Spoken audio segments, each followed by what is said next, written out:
जय हिंद दोस्तों, आज हम थ्योरम नंबर 6.2 सॉल्व करेंगे, इसका प्रूफ करेंगे, यानी कन्वर्ज ऑफ बीपीटी, या इसको हम कह सकते हैं converse of Thales theorem. Last video में हमने थ्योरम नंबर 6.1 बीपीटी को किया था, थेल्स थ्योरम किया था। ठीक है, आज की वीडियो में आपको हम बीपीटी का कन्वर्जन प्रूफ करेंगे, देखेंगे कि इसका कॉन्सेप्ट क्या है, क्या गिवन है, क्या प्रूफ करना है और इसका यूज कैसे कर सकते हैं। तो देखिए, चलते हैं अब इसके स्टेटमेंट पर। A line divides any two sides of a triangle in the same ratio, then the line is parallel to third side। तो देखिए, एक मैंने यहाँ पे ट्रायंगल ड्रॉ कर लिया है, एक ट्रायंगल एबीसी ट्रायंगल ड्रॉ कर लिया है। ट्रायंगल की कोई सी दो साइड्स, यानी कि एक AB और एक AC, किसी लाइन के द्वारा, किसी लाइन DE के द्वारा ये सेम रेशियो में डिवाइड हो जा रही हैं। मीन्स AB का रेशियो और AC का रेशियो इक्वल दे रखा है। तो AB और AC को सेम रेशियो में डिवाइड करने वाली लाइन DE BC के पैरेलल होगी, ऐसा हमें प्रूफ करना है। तो देखिए, टू प्रूफ के लिए DE इस parallel with BC, DE line को हमें BC के पैरेलल प्रूफ करना है।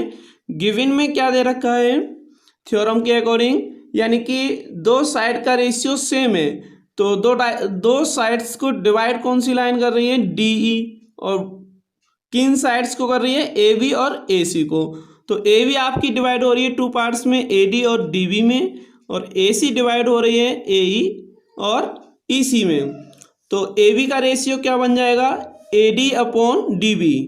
किसका रेशियो होगा, AB साइड का, और AC साइड का रेशियो क्या हो जाएगा, AE अपॉन EC। तो ये दोनों रेशियो आपके इक्वल दे रखे हैं, इसको हमने इक्वेशन नंबर 1 दे दिया है।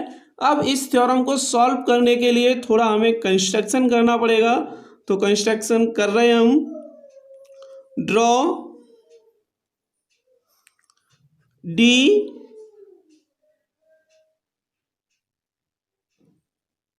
DF parallel with BC।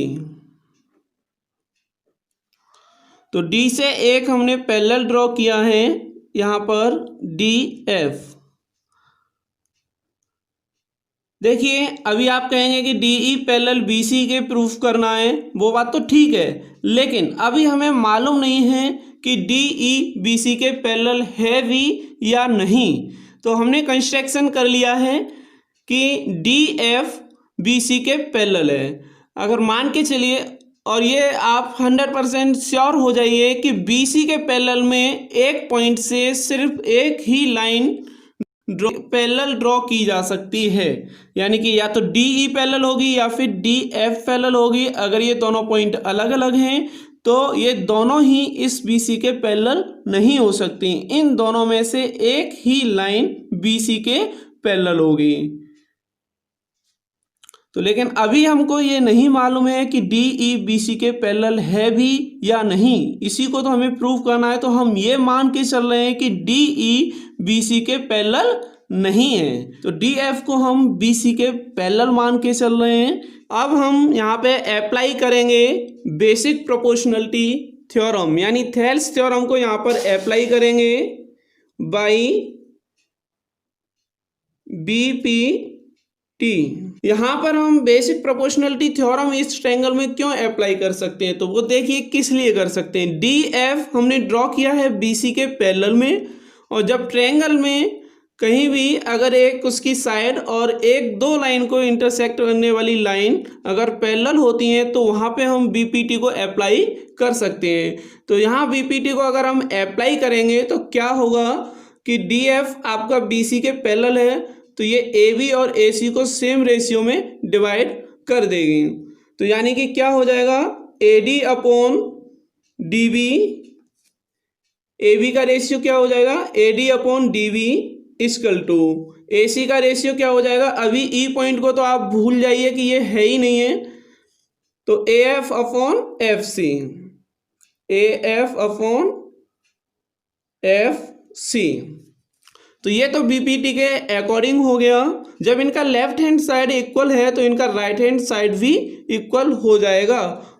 तो हम यहाँ लिख सकते हैं फ्रॉम इक्वेशन 1 and 2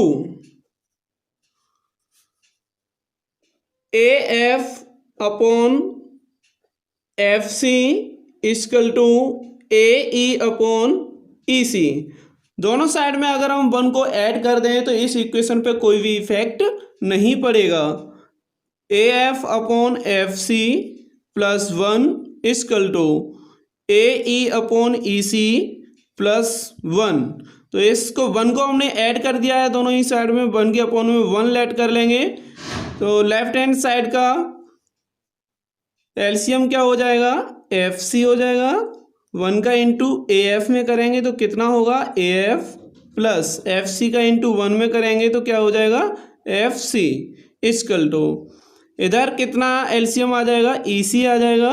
1 का मल्टीप्लाई ए ई में करेंगे तो ए ई आएगा प्लस ई सी का मल्टीप्लाई 1 में करेंगे तो ई सी आ जाएगा। ए एफ और एफ सी को हम क्या लिख सकते हैं, ए सी लिख सकते हैं upon F C equal to A E C. इन दोनों के सम को हम क्या लिख सकते हैं, ए सी लिख सकते हैं, ए सी अपॉन ई सी। अब देखिए यहाँ पे ए सी से ए सी कट जाएगा, क्या आ जाएगा आपका, F C equal to E C.